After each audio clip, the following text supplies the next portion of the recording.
Yeah, apparently there's a WNBA player named Asia Wilson. Apparently she's pretty good. Apparently she has won the MVP award in the WNBA a couple times and a bunch of other awards, and nobody knows about it because nobody cared about the league until today. What's today? Today is the start of Caitlin Clark's WNBA career, and the world is watching. In fact, here in Indianapolis, as I wear my Pacers jersey, it's competition. It's the Pacers against the Fever on TV. Colin Cowherd, among others, thinks that the Fever will outdraw the Pacers. I think there's no shot, but what do I know? Pacers, Knicks, Madison Square Garden. The Flying Knicks are all excited. I'm wearing a Pacer jersey. That would outdraw Caitlin Clark in the WNBA 100 out of 100 times, except maybe it won't. Why? Because Caitlin Clark plays basketball different than anybody else. Caitlin Clark plays it with flair. She plays it with panache. We've all seen the highlights of the WNBA girls throwing up air balls, falling down, jump balls every 10 seconds. Well, that's not Caitlin Clark.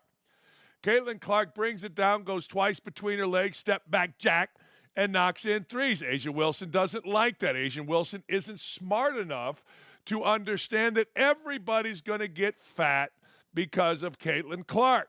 Now, everybody won't get fat if they keep bringing up the ridiculous, idiotic, and tired old notion of racism. Asia Wilson, who bitch, whined, and moaned, and continues to bitch, whine, and moan, that Caitlin Clark is only popular because she's white, couldn't be more far off. Hey, look, we love Steph Curry as a black man because of how he plays. We don't give two craps about Steph Curry or Caitlin Clark being white, black, green, or purple. When in doubt, yell racism, and when in doubt, look stupid doing it. And the latest is this moron named Asia Wilson. Here's what Asia Wilson has to say about Caitlin Clark's popularity. I think, talking about racism, it's a huge thing. I think a lot of people may say it's not about black and white, but to me it really is. Well, of course it is to you, because you got nothing else. I mean, you don't want to say, hey, this woman plays with a flair, plays with a panache, has captivated the world because of how she plays. Oh, by the way, in the modern era of social media, in the modern era of Facebook and TikTok and everything else, where every highlight is on, Caitlin Clark is the all-time leading scorer in women's college basketball. And unlike most of these clowns in the WNBA, has handled herself with grace and class, at least according to me. If that offends you, tough. Not 5 people outside the WNBA world knew the name Asia Wilson. Now they do. Why? Because of Caitlin Clark. Caitlin Clark upped the level. Think Tiger Woods coming into the PGA Tour, but people like Asia Clark and others can't because she's white. And they are showing their own racism. It, of course, has to be race because no little white girl could come into the WNBA and play like that, just like it's race with idiots like Kendrick Perkins, because no white boy can come into the NBA and play like that, and they're both idiots. They are. I'm sorry, but they just are. It really is, because you can be top-notch at what you are as a black woman, and yet maybe that's something that people don't want to see. Well, you can be, let's take out black woman. You can be top-notch in a league nobody watches, the WNBA, and that's something nobody wants to see. See, the WNBA, as it was up until this past year, had no interest from nobody ever. You saw it with the salaries. You saw it with attendance. You saw it with everything.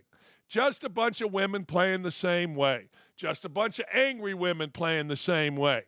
Now it's different. It's different because you got a woman out there in Caitlin Clark that plays different. She plays like Steph Curry. She plays like Pistol Pete Maravich. She draws comparisons to the all-time greats. That's not a black or white thing. That's a ball thing. And it's unfortunate that the African-American, Asia Wilson, and guys and morons like Kendrick Perkins don't understand that. Because we live in a world where racism sells. Suddenly, Asia Wilson got her own shoe. Now, some say it's been in the works for a while. I don't know. Maybe it was. Maybe it wasn't. But whining, bitching, and moaning about racism when it's there is important. Whining, bitching, and moaning about racism when it isn't there lessens the impact of racism. We've seen it across the board.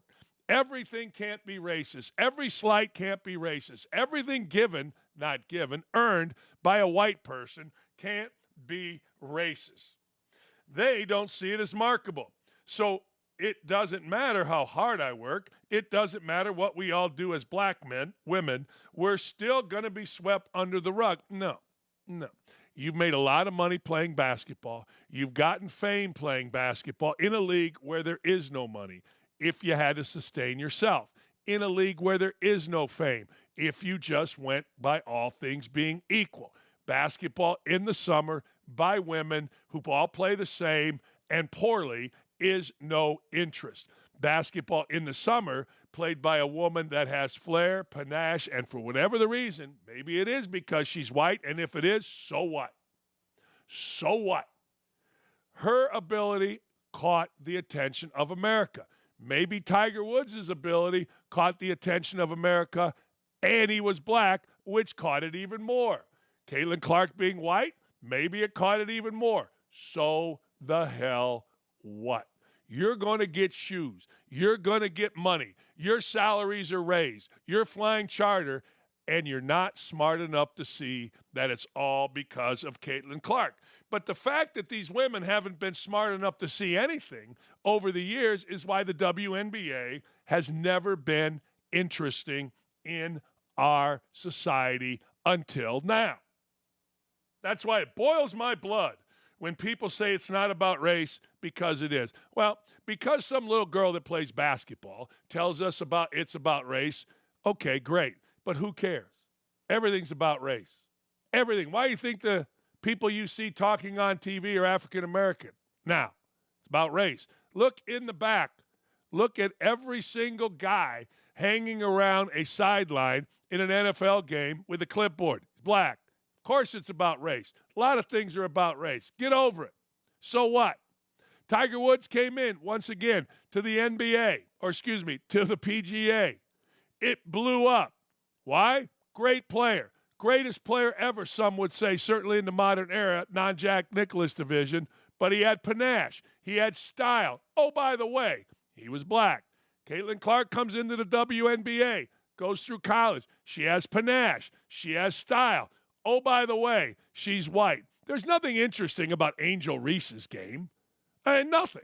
She's just another woman jogging down the court, getting tied up with loose balls, shooting the ball underside of the rim, and away we go down the court. We jog down the other way, get a loose ball, fall down, get a tie-up, jump ball. How many jump balls and falling down do you see in a WNBA game?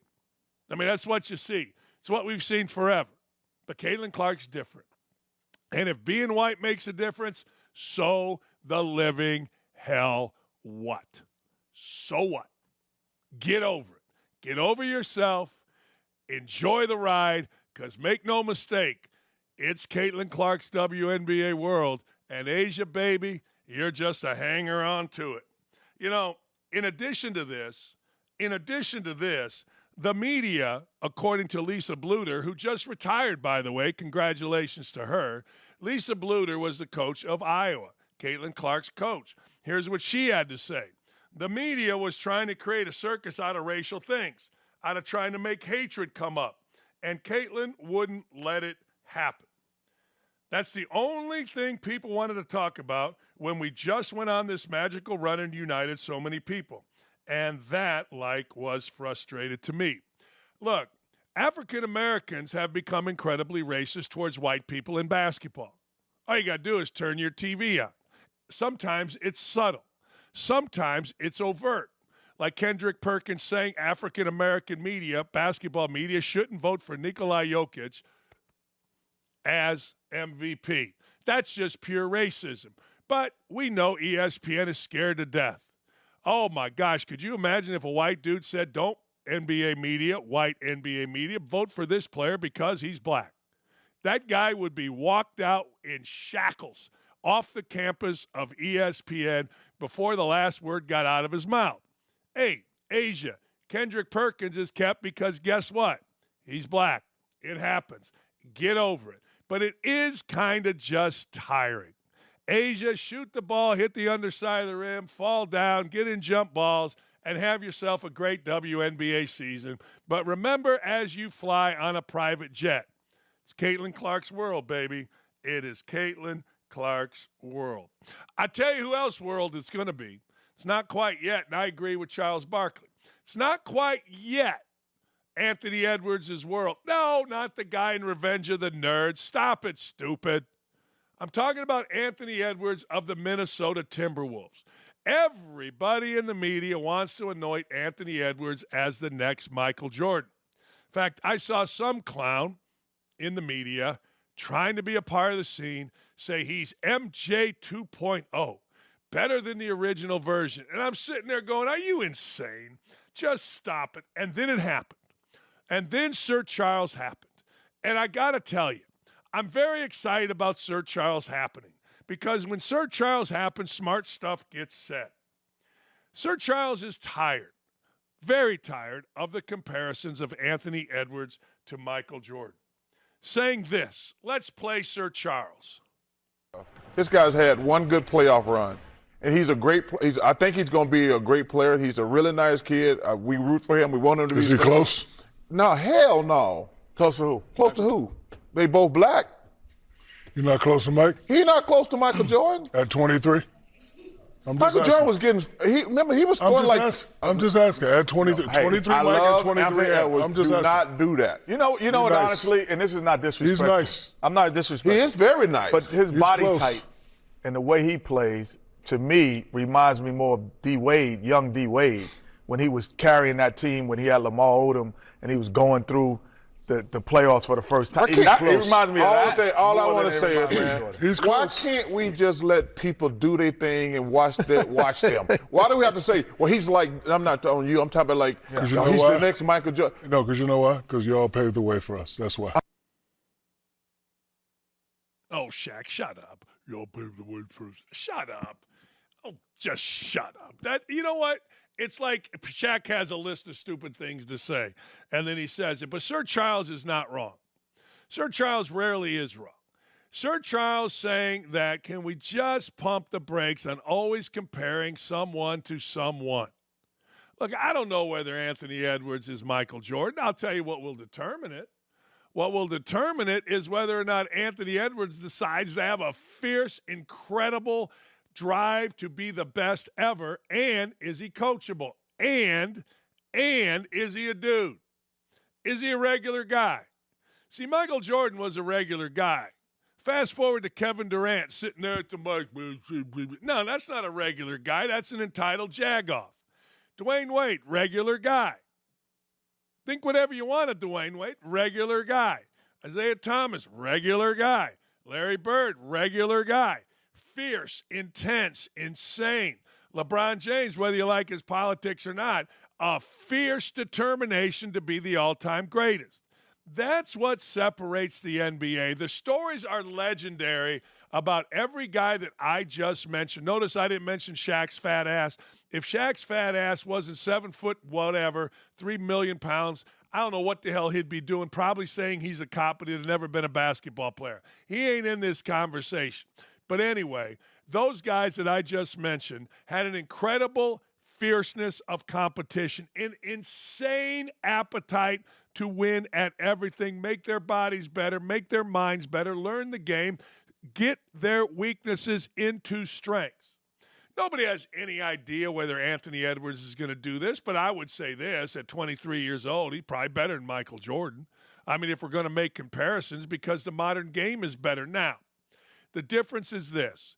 You go to the basket when Michael Jordan was 23 years old in the NBA, you had to make a business decision.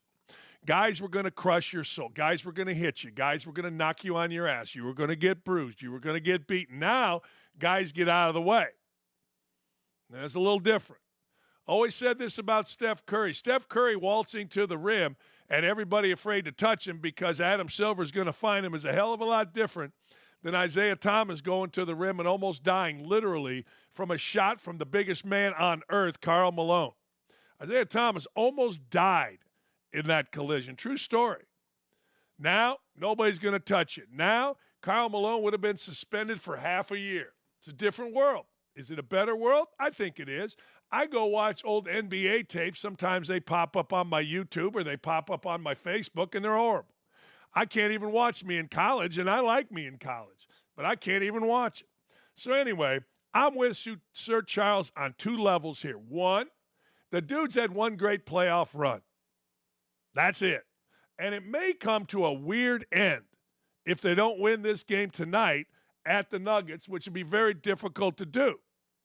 2, how about we do stop comparing everybody else? I understand it's what we do in sports. You can ask somebody who's the greatest of all time in baseball. Some that obviously never saw him play might say Babe Ruth. Others that have got to be old as hell might say Willie Mays. Me personally, I don't know. I want to say Barry Bonds, but the dude was so juiced up. I guess I can't say Barry Bonds. I don't know. Everybody tells me Mike Trout is the current best player. How the hell does anybody know? He don't ever play. But anyway, the comparisons are always going to be there, but I am all in on Sir Chuckaluck when he says, hey, look, let's stop comparing. Let's just stop it right now. All right.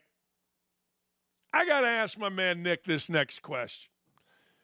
Nick, I got to ask you this, and I think you're going to be stupid about it. You ready? Hit me. What's going on? Can NFL players play in the NBA, and can NBA players play in the NFL? No. I think it's 2 completely different sports. If you put, I feel like some guys can compete in the NFL. Like, I guarantee you there are some NBA players that could probably play wide receiver and running back. But if you put like I like what Jason Kelsey said about LeBron James. I think he could be a really dominant tight end. I'll tell you who could be good in football. It's two completely different sports. Aaron Judge. Aaron Judge would dominate the end zone. But Aaron Judge seems like a pussy to me. What makes you say that? I don't know. I'm not talking about like a pussy. That's a wrong word. Okay, that's a wrong word. His body tells me he could never play football. Well, interesting you say this. The yearly debate of whether NBA players can make it into the NFL and vice versa is here. Obviously, Austin Rivers just started. Jason Kelsey, there you go. There's my man Nick, thinks that LeBron James could make it in the NFL in response to ESPN, who says only a handful of NBA players can play professional football. Now, you know my story on this. You know my story. I love this argument and passion from Ryan. As a football player, my mind is screaming, hell yeah. If I was a GM, it was an option outside LeBron today. With one off season, he'd be the greatest end zone threat in the NFL. All right, here's the deal with that. That could happen. LeBron James played high school football and was, according to Urban Meyer, the best wide receiver in the country when he was a sophomore or junior. That he didn't play anymore. But you got to believe this. LeBron James taking one hit. I don't think he'd be back for more. The question in a fight is not can you punch somebody, but it's can you take a punch. And I don't know. Maybe 23-year-old LeBron James could, but this age LeBron James seems to be always flopping, always falling down. But I will say this. LeBron James being hit by these little mini-mite cornerbacks. Now, if you ever seen a cornerback, an NFL cornerback, they're tiny. They're little. They ain't very big. Not even kinda, sorta, maybe. Like I was standing next to the middle linebacker of the Colts, a guy named Gary Brackett, Pat McAfee, and a cornerback from the Colts. I think his name was Tim Jennings. And I'm standing there at this golf outing. I'm looking around. I go, McAfee, you're way bigger than the middle linebacker, and you're way bigger than the corner. The punter was bigger than those two. So maybe, just maybe, the hit that James would take by a cornerback in the end zone, if you only used him for the end zone, might affect him. Or maybe it would be a fly on an elephant's ass. but this is kind of stupid. It is. Because I'm telling you right now, there are no bigger little bitches than NBA basketball players. I'll tell you something else, and it got exasperating this morning going through Twitter. Let me give you an example of the little bitches. One of the toughest guys in the NBA is Patrick Beverley. But Patrick Beverley just needs to go away. If you said to me, who needs to go away in the NBA, I'll give you two guys. I've had enough of Beverley, and I've had enough of Russell Westbrook. Every offseason, they're talking about contract. Every season, they're just being pains in the ass. So Beverley today, make Beverley go play football. Make Beverley, give him a 10-day football contract, which they don't have, but give him one. Beverley, we're giving you a 10-day. We're tired of you in the NBA. We want to see if you can play in the NFL. Just go. I don't care where you go, Patrick Beverley or Russell Westbrook. Just go. Patrick Beverley today, I had to read, wants a new contract. Just go. What we should make, instead of a list of NFL guys that could play in the NBA or NBA guys that could play in the NFL, we should make a list of NBA guys we're just tired of. I'll start. Patrick Beverley, I'm just tired of Patrick Beverley. Give it some thought, Nick. I'm going to give you another one, Nick. The Morris twins. Get the Morris twins the hell out of the league. I've had enough of the Morris twins. I've had enough of Patrick Beverley.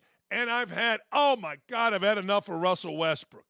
I'm telling you right now, those three groups of people give me a freaking headache. Who you got? I should have rehearsed this with you. Because you probably have nobody because you're a Knicks fan. Who you got? What, people that should be out of the league?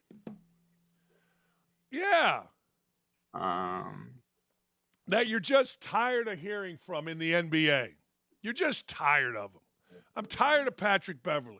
I'm tired. Draymond Green.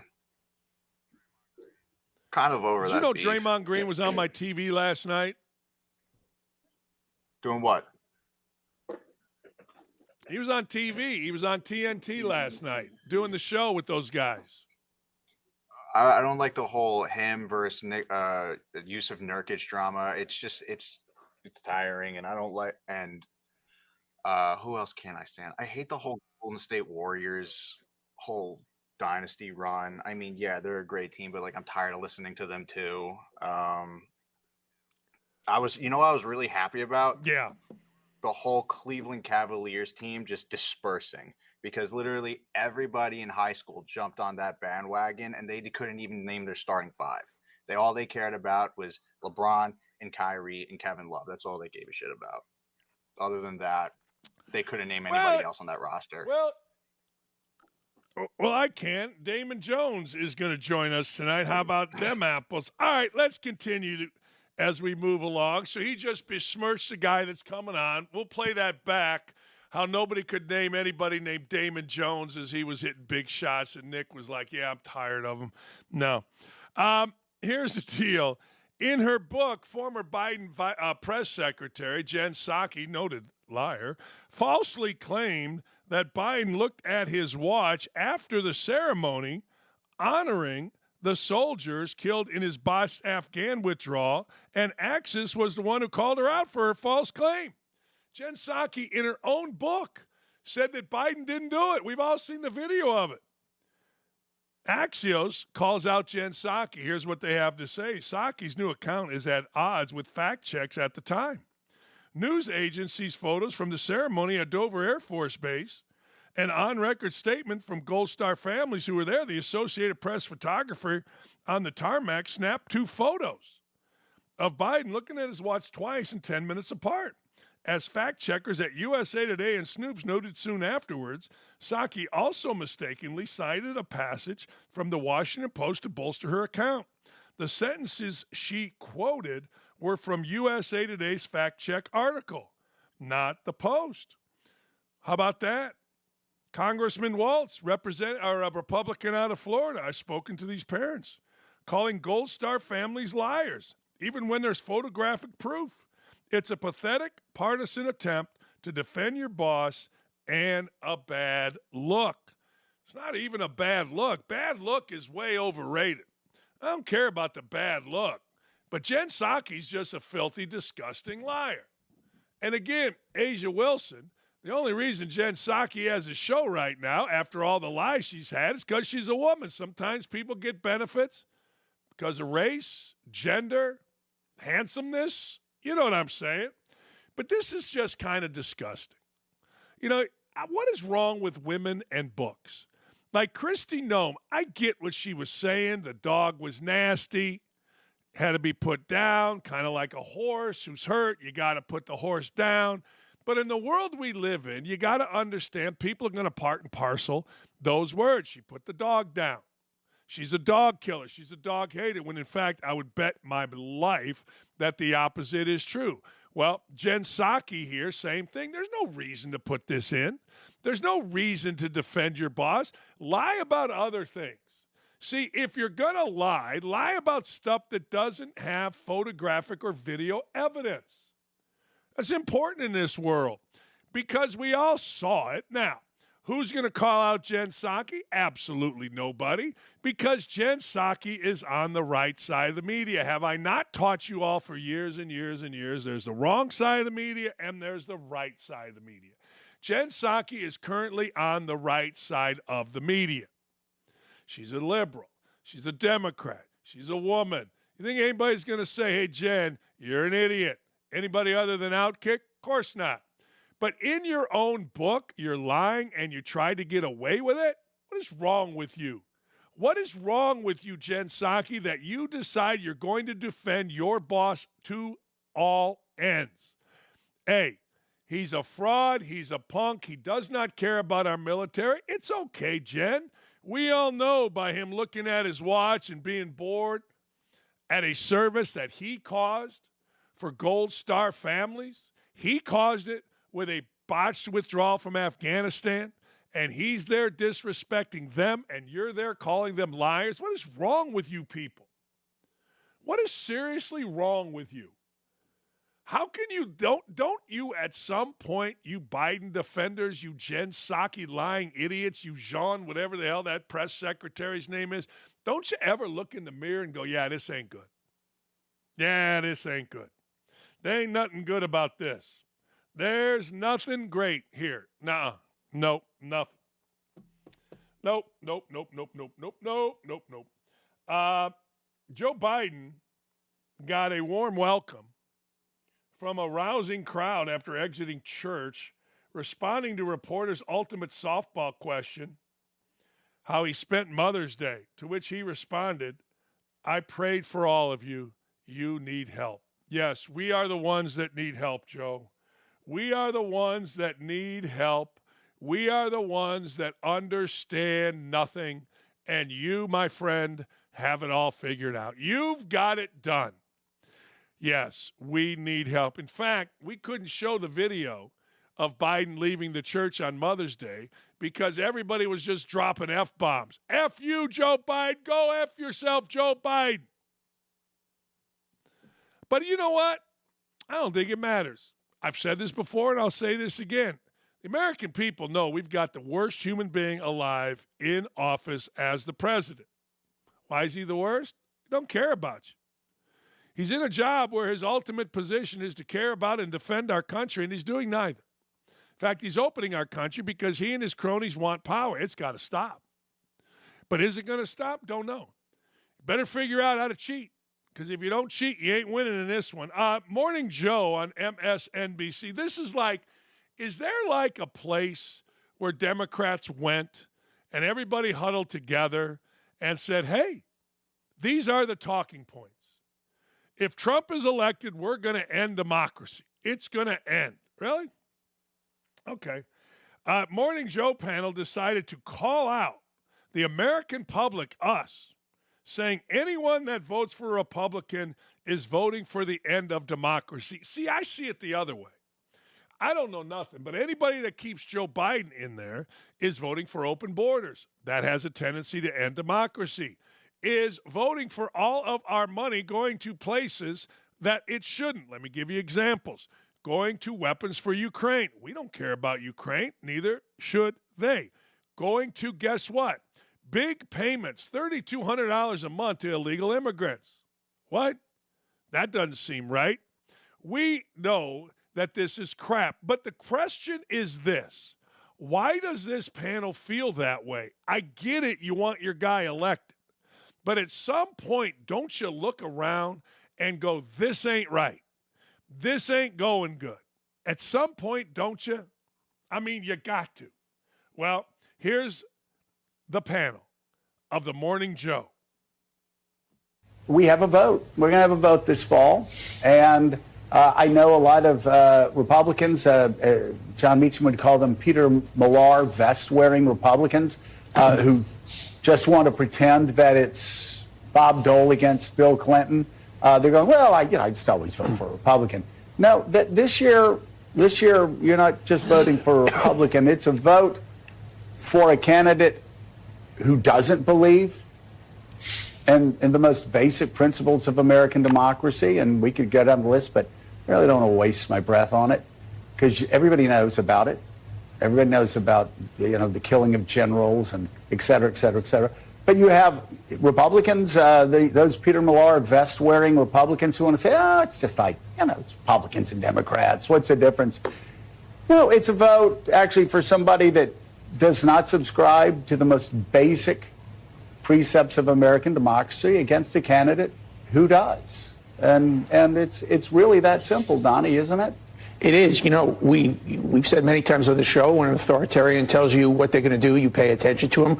Well, now his followers are telling you what they're going to do, so you pay attention to it. And for anybody, and Joe, you can tick off the list. We can all tick off the list, whether it's no longer a free election, whether it's a weaponized Justice Department, whether it's an independent Federal Communications Commission, on and on and on. We can go.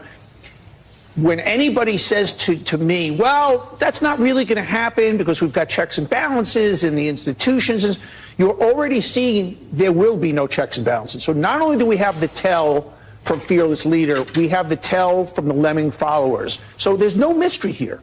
So there is absolutely no mystery here. So anybody that votes Republican and doesn't understand you're voting for the end of democracy, just pay attention to the Sunday shows this past weekend. And the other thing I want to say, and we've talked a lot about this on the show, and I've talked about this as a man, these pathetic men, the spinelessness, the obsequiousness, the sucking up. Oh, man, I'm all that. I'm obsequious because I ain't voting for Joe Biden. And last election, I voted for myself, not this time. Now, that seems like it's throwing a vote away. I think we have another one here. People are mad at Trump because they're scared of Trump. What do you want? What do you want? Continued open borders? Look, I don't give a shit about all this stuff. I don't give a damn about all of it. Hold on. We got to play the warm welcome. I'm sorry I screwed this up. Let's go back. Let's go back to this clown, Joe Biden, coming out of church. I'm sorry. I messed this up. Let's go back and play the warm welcome. This is glorious.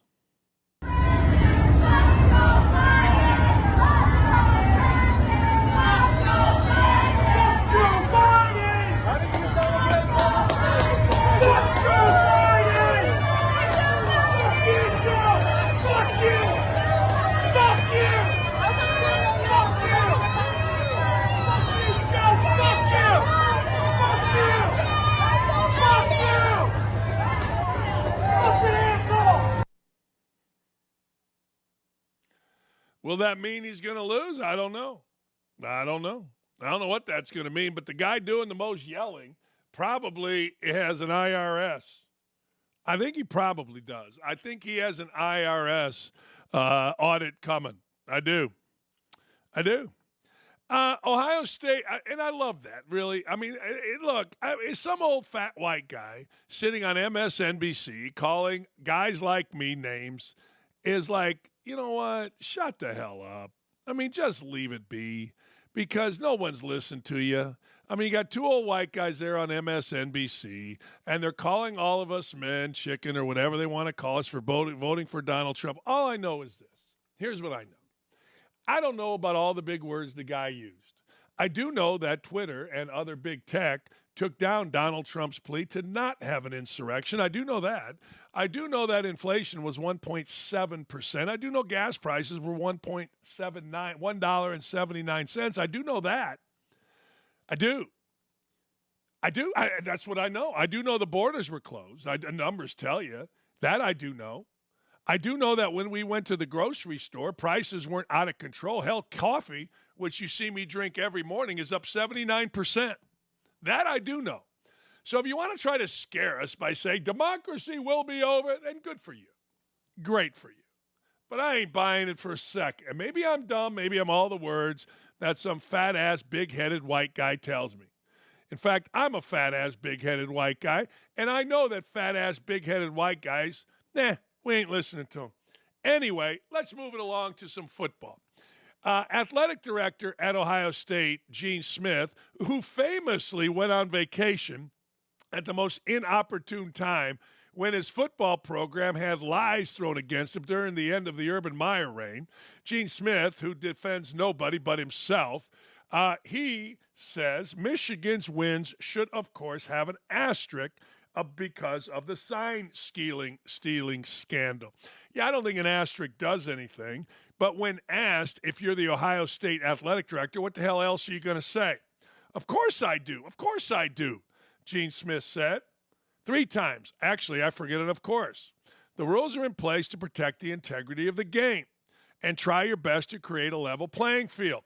When those rules are violated, it affects those principles. We got to keep that in perspective. Nick, you're a young stud. Should there be an asterisk or any kind of acknowledgement of cheating next to Michigan's national champion run? I feel like that's going to be the general consensus going forward. They're going to be known for a great football team, but at the same time, there's going to be a placeholder underneath that says, well, they did this with COVID restrictions, and they did this with sign stealing, and what's his name? The former manager, or whatever his name is, Connor Stallions. So there will be an asterisk going forward, but you can't help but also commend. There's no asterisk. What are you talking about? There's no asterisk going forward. There's no asterisk. What are you talking about? There will be. There will not. Not a chance. You don't think so? Well, it's known, but there's difference between knowing it and having an asterisk saying they cheated. No chance. No. Okay. I think there will be. At least. Well,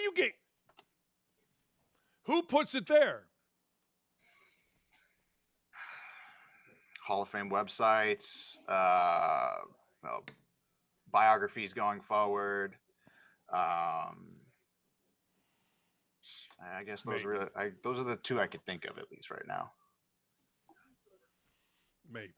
Maybe a biography. Obviously, a biography will write about it. When you tell the story of Michigan, you're going to have to tell it. But I can't see, whenever they list national champions, I can't see an asterisk being there. Can't see it. Kind of like maybe I'm wrong. Kind of like what would happen if God willing, Barry Bonds gets into the Hall of Fame. You think they'll have it on his plaque too? I don't think so. I hope they don't. I don't think so because I don't think they have it on others' plaque. Yeah, I don't know. That's a good question. I don't know. Yeah, I don't know. I hope he gets in. No, I don't. I argue with myself. I honestly don't care whether he gets in or not. But I don't know if they would do that. I don't know. You think they would? You think they'd put it on his plaque? I hope not. I mean, I think they'll make some sort of comment about, plagued by years of steroid use leading up to his 762 home runs. But I really hope they don't. Yeah, could be.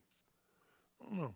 Hey, Tommy Learn is fearless 5 days a week. Programs drop daily, 1 p.m. Eastern Time. Stream all Tommy shows from the OutKick website to Facebook, Twitter, YouTube, and the Fox Nation app. Again, catch Tommy 5 days a week, beginning 1 o'clock Eastern Time. Now,